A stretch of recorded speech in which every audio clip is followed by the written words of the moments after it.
Welcome to Let Me Fix This. Enjoy the video. You begin by inspecting the link before clicking.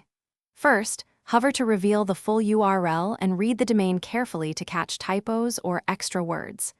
Once done, confirm the sender. If it's unexpected, pause. Make sure the page uses HTTPS and shows a padlock. That tells you the connection is encrypted. If you see certificate warnings or mismatched names, do not proceed. These quick visual checks prevent most casual phishing attempts and give you immediate context.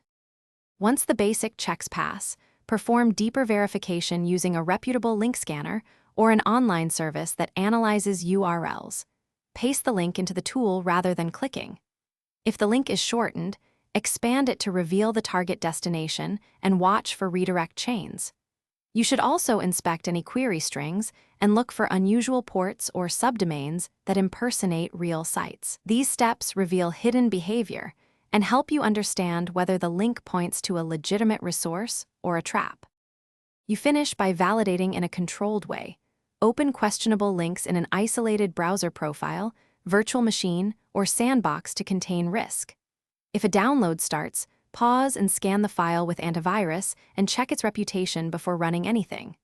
Make sure to cross-check the destination with a trusted contact or an official channel when possible.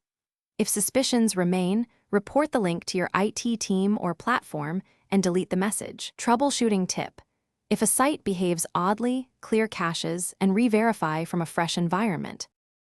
Thanks for watching. If you found this helpful, don't forget to like and subscribe.